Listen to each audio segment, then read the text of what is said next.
Ashley Parker, now 28, still felt a sharp ache in her stomach as the end of the year drew near. Sipping her cold coffee, she glanced at her phone and saw 7 missed calls, all from her mother. Her small apartment was all hers, a hard-won achievement after finishing college and landing a job as a copywriter at an advertising firm. Finally, she had reached financial independence. Although the work was hectic, it was also fulfilling. And having control over her own time was a luxury that, after years of living with her family, felt priceless. As she hesitated before picking up the phone, Ashley recalled past Christmases. They were meant to be joyful family gatherings, yet they always followed the same pattern. While the adults laughed and sipped wine, she was inevitably left with the duty of looking after her cousins. Over time, this had turned into an unspoken obligation that her family assumed without considering her feelings. She set her coffee cup aside, took a deep breath, and answered. "Finally you picked up," her mother Lisa said in a tone that mixed reproach with concern. "I called several times. I was at work." In reality, Lisa had noticed the calls long after work had ended and simply delayed calling back.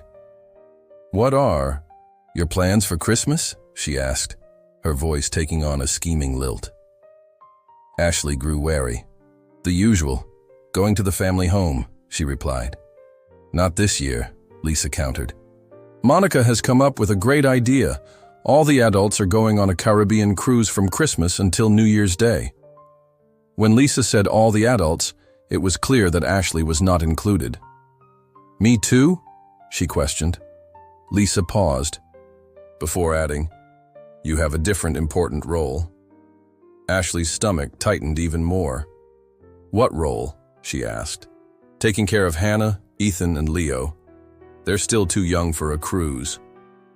"Wait, so you expect me to look after an 11-year-old, an 8-year-old, and a 4-year-old for an entire week, while everyone else lounges in the sun and sips cocktails in the Caribbean?" Ashley protested. "Don't put it like that. You get along well with the kids and you don't have any plans for Christmas anyway. Besides, you don't have your own children, so this will be a good experience for you." A surge of anger ran through Ashley. "Mom, I have my own life. I have plans with friends and work deadlines. It's for the family, but the tickets are already bought. They're non-refundable." She fought the urge to hang up and kept her cool. "When were you planning to consult me? Did you assume I would just agree?" Lisa replied, "Of course I didn't. Expect a refusal. You've always been so reliable, always doing everything for the family." "I'm not a kid anymore," Ashley said calmly. "I have the right to manage my own time, and I'm saying no." There was a pause on the other end before Lisa added, "Ashley, don't only think about yourself. This is meant to be a special vacation for the entire family, except for you. I can't believe your selfishness is ruining everyone's plans. You planned all of this without even asking me, expecting me to happily sacrifice a whole week. Isn't that selfish? That's enough. I'll have your father call you, and you can listen to him," Ashley declared, before ending the call, leaving it unclear whether her words had reached her mother that night. Back in her apartment, Ashley felt restless. Her phone buzzed continuously, with calls from her parents, each going to voicemail, and a brief text arrived from her Uncle Kevin. "Ashley, won't you think about the family?" it read. With a mix of disdain and resolve, she sat on her sofa and called her friend Emily, who was well aware of her family dynamics. "Are they trying to get you to babysit again?" Emily asked right away. "This time it's different." I said no. "I'm not going to follow their plan without a discussion." "Good for you," Emily replied. "You've always been too accommodating. You deserve time for yourself." "But they won't give up," Ashley sighed. "My dad keeps calling. Don't answer him." "Your answer isn't going to change. They're just trying to sway you," Emily advised. "Thanks. I wasn't wrong, was I?" "Absolutely not," Emily added firmly. Feeling bolstered, Ashley then answered a call from her father. "Dad, my answer hasn't changed," she stated straightforwardly. His tone was calm as he said, "We just want you to show some compassion for the family." Me lacking compassion? You all never respect my time or my plans. All right, let's just spend this year apart. Then, but could you come just for Christmas morning? He asked. Though skeptical, Ashley found his proposal reasonable. Okay, I'll come on Christmas morning only. But please stop asking me to babysit. I promise. Thank you, her father replied. After the call, Ashley felt a bit uneasy. It struck her as odd how easily her father had accepted her decision, yet she was satisfied that she had firmly set her boundaries as Christmas approached. For the remaining days, she limited contact with her family to a few occasional texts, and there was no further mention of babysitting. She felt relieved, though a nagging suspicion lingered that something was amiss. On Christmas Eve, before bed, she texted her parents, "I'll be there around 11 tomorrow morning. Merry Christmas." The reply came quickly from her mother. "Understood, Ashley. Looking forward to seeing you tomorrow." A small smile tugged at her lips. Although her relationship with her family had always been complicated, she was prepared to try and make peace for the sake of the holiday, all while keeping her boundaries firm.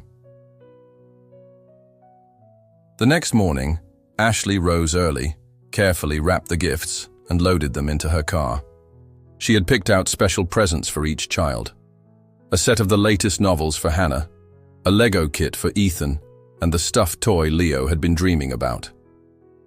With Christmas tunes playing softly on the radio, she hummed along, thinking, "Today will be a good day, a quick visit, drop off the presents, and then back to my own life." However, when she arrived in front of her parents' house, something felt off. There were no cars from her parents, no sign of Monica's or Uncle Kevin's vehicles. Although the lights were on, the usual festive bustle was missing. Frowning, she approached the door. The doorbell rang, and soon little footsteps scurried towards her as the door swung open, revealing a smiling Hannah. "Ashley!" the girl exclaimed with joy. "You came, of course." Ashley returned the hug with a cheerful, "Merry Christmas, Hannah, but where is everyone?" Hannah replied innocently, "Mom and Dad and the others went on a trip. You were supposed to take care of us, right?" Ashley froze. "What did you say?" she asked, stunned. Ethan and Leo ran over to her and embraced her. "Did you bring the presents?" they asked. Trying to maintain a smile for the kids, Ashley's heart pounded with anger. "Yes, of course. Let's go inside and put these on the table first," she said, leading them into the living room. Inside, everything was decorated beautifully. Presents were neatly arranged beneath the Christmas tree, and on the table sat some leftovers from breakfast, along with a note. While the children were busy with their gifts, Ashley picked up the note. It read, "We left on the 9 o'clock flight. We prepared breakfast for you, and there's a week's worth of meals in the fridge. Please follow the instructions. Emergency contact numbers are on the fridge. Put Leo to bed by 700 in the evening, and Hannah and Ethan by 8:30. With love, Mom." They had completely disregarded Ashley's clear refusal, tricking her into looking after the kids. As the children excitedly opened their presents, Ashley knew that the blame lay not with them, but with her parents and their accomplices. "I need to make a call. I'll be right back," she told them. She went into the kitchen and dialed her mother's cell phone. After several rings, her mother finally answered. "Oh, Ashley, have you arrived? How are the kids? What were you thinking?"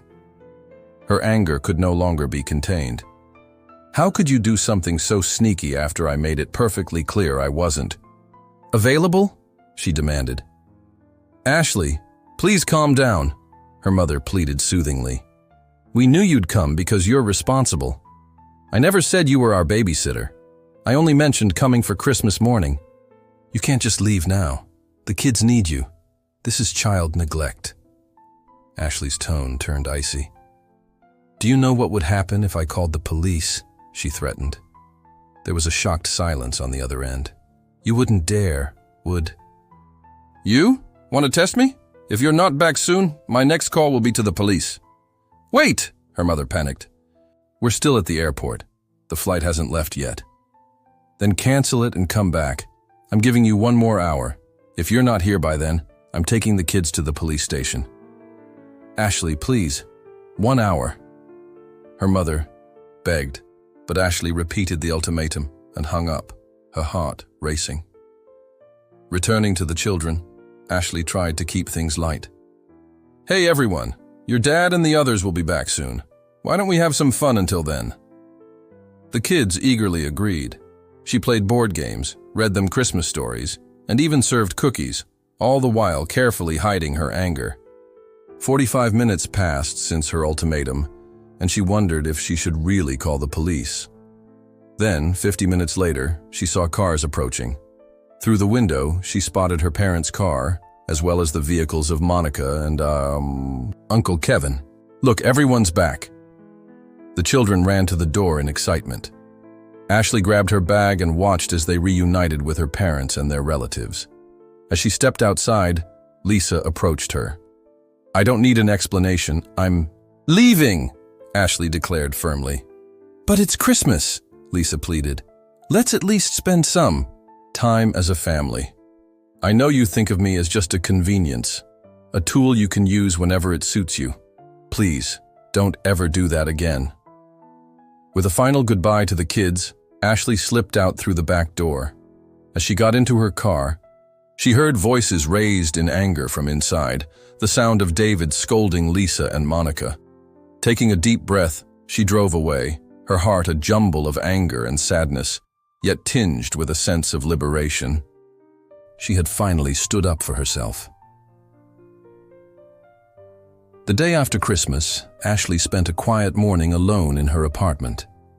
She quickly responded to messages from friends, but ignored those from her family. After the previous day's events, she needed space. Later that afternoon, while casually scrolling through social media, her heart clenched when she saw a post from her mother. The post read, "It was a sad Christmas. It hurts to know someone doesn't care about their own family. The kids were disappointed and the plans were ruined. I never thought our family bond could be so fragile." The post attracted many comments like, "What a shame. The younger generation lacks responsibility, and they can't even care for the kids properly. Family is everything." With trembling hands, Ashley took screenshots. Although her mother hadn't mentioned her by name, it was obvious the post was about her, and it twisted the truth completely. Fueled by anger, Ashley wrote a long post on her own social media page. It's time to set the record straight.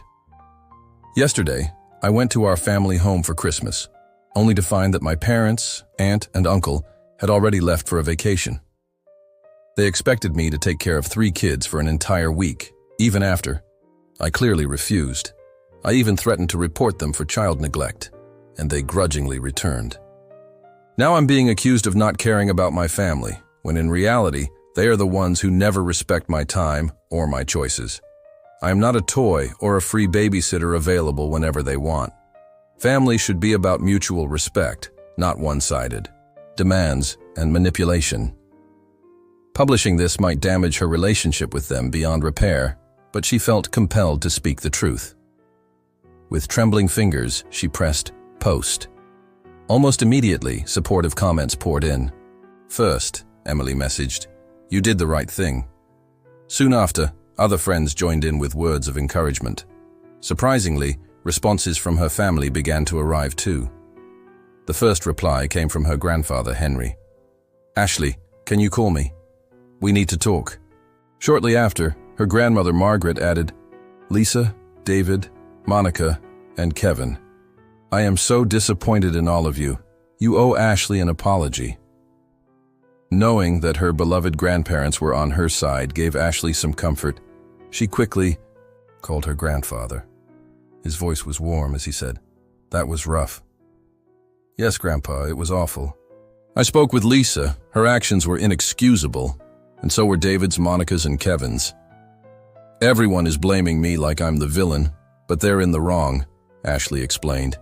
"You only defended your rights as an adult, Ashley. Their behavior was equally irresponsible toward the kids. I don't know what to do. For now, keep your distance. They need time to reflect. Your grandmother and I will handle it," he advised. Ashley thanked him for his support and hung up, though her relief was short-lived. That night, her social media exploded with criticism from her family. Lisa accused her of airing private family matters in public. David told Ashley to grow up, while Monica and Kevin condemned her for betraying the family. Soon, a barrage of harsh comments from other cousins, aunts, and uncles followed. At the same time, Ashley's post unexpectedly spread far beyond her circle. Not only did her friends share it, but many others resonated with her experience, commenting things like, "I've been through something similar. Just because your family is yours doesn't mean you have to endure disrespect." Among the hundreds of supportive comments, Ashley's phone buzzed non-stop with notifications until she finally turned it off and went to sleep. The next morning, she was awoken by a call from Emily. "Ashley, things have blown up. Your post is being shared everywhere, and some blogs have picked up your story." Rubbing the sleep from her eyes, she quickly checked her phone. Notifications were flooding in. Her post had been shared thousands of times, and countless people were recounting similar experiences. Several online news outlets even picked up her story, discussing the importance of setting family boundaries. Although she had wished to remain anonymous, the situation had spiraled beyond her control. "I didn't ask for all this, but so many people are relating to your experience," Emily remarked. That afternoon, another startling twist occurred. Her mother, Lisa, posted a new message. "I need to clear the air. My previous post was emotional. My husband, brother-in-law, and I had unreasonable expectations of our daughter, Ashley. We did not honor her wishes and tried to use her as a free babysitter. Her reaction was completely justified, and I sincerely apologize." Ashley was stunned. Her mother's public apology was unthinkable, yet soon a text message from her grandfather arrived. "Lisa and I talked. Their behavior was disgraceful. Your parents, along with Monica and Kevin, have agreed to issue a public apology. However, I feel this isn't enough. They have been exploiting you for far too long, and we might have to take legal action." Ashley frowned at the idea of a legal battle. Initially, the notion of suing her own family seemed extreme, but her perspective shifted quickly that night. She continued to ignore calls from her mother, but eventually opened an email from her father. The contents enraged her. "Ashley, we have apologized publicly, but you need to reconsider your actions. Threatening to call the police for child neglect is over the top. We only wanted you to care for the kids for a few days. Your overreaction has embarrassed the whole family. I am no longer inviting you to our gatherings." Reading those words pushed her anger to its limit. They had given a superficial apology, yet in truth, they continued to blame her and even tried to push her out of the family circle. Immediately, she called her grandfather. "Grandpa, Dad just sent me this email." Her grandfather's voice was filled with anger as he responded, "This is unacceptable." "They haven't learned a thing. Ashley, you should speak to a lawyer. This is harassment." Taking his advice, she met with a family law attorney the next day. The lawyer listened carefully as Ashley recounted her ordeal and explained that the issues were far graver than she had realized. "Ashley, this isn't just a simple family squabble," the attorney Vanessa Taylor said. "The way your parents and your aunt and uncle have behaved could be seen as psychological harassment. Their defamatory posts online could even be grounds for legal liability. Are you really considering suing?" "Let's start by sending them a warning letter," Ashley replied. "We'll let them know that if they continue this harassment, we will take legal action." Vanessa agreed and sent a formal warning to her parents, Monica and Kevin. Unfortunately, this step only worsened the situation. After receiving the warning letter, Lisa became even more aggressive on social media, claiming that Ashley was an ungrateful daughter trying to sue her own family. David described Ashley as emotionally unstable and dismissed her claims as exaggerated, while Monica and Kevin joined in, accusing her of seeking attention and fabricating her story. These remarks were the final straw for Ashley. She met with her lawyer again and decided to file a lawsuit for defamation and emotional distress. "Ashley, I understand this is difficult, But it is necessary to protect yourself, Vanessa said kindly. On the day the lawsuit was filed, Ashley felt a whirlwind of emotions. She loved her family, but their behavior had been unforgivable, a pattern of exploitation and disrespect that had persisted for years. Her grandparents fully backed her decision, even offering to testify on her behalf in court. Hannah, Ethan, and Leo were too young to fully grasp what was happening, but Ashley continued to keep in touch with them, showing them love and care. Over the next several months, as the legal proceedings dragged on, the family ties began to shatter completely. Her parents, Monica and Kevin, cut off all contact with her, while other relatives chose sides, many supporting her parents in the name of family unity, while her grandparents and a few cousins sided with Ashley. The trial moved more quickly than expected. Vanessa presented clear evidence of the long-standing pattern of mistreatment, detailing the Christmas incident and the ongoing online harassment. The testimony from her grandparents was especially compelling, as they recounted years of mistreatment. The most damning evidence came in the form of screenshots showing defamatory social media posts by Lisa, David, Monica, and Kevin, along with records of abusive messages they had sent Ashley. These clearly demonstrated deliberate harassment. In the end, the judge ruled in Ashley's favor, issuing a restraining order against her parents, Monica and Kevin, and awarding significant damages for defamation and emotional distress. The court also ordered them to retract their false online statements and post an official apology. The judge stressed that the actions of Lisa Parker, David Parker, Monica, and Kevin had amounted to clear harassment that caused severe emotional distress, adding that family relationships should be built on mutual respect, a principle they had utterly violated. Leaving the courtroom, Ashley felt a mix of triumph and sorrow. She had stood up for herself and won the case, but she also grieved the possible loss of family ties. "You did the right thing," her grandfather had told her, hugging her tightly. "Time may heal some wounds, but you always deserve to know your worth and protect your dignity." In the weeks following the verdict, the lives of her parents and her aunt and uncle changed dramatically. The trial had been widely covered in the media, which severely damaged their reputations in the community. David lost the trust of his colleagues and was forced into early retirement after working for 35 years. Lisa was pressured to resign from her role at the local school association, losing her standing in the community. Monica and Kevin became socially isolated, their once thriving small store suffering a sharp decline in customers. The poor reputation that spread online even affected their offline lives. One by one, loyal customers disappeared. Within 6 months, they had to close the store, fell behind on their mortgage, and eventually moved to a modest apartment in the suburbs.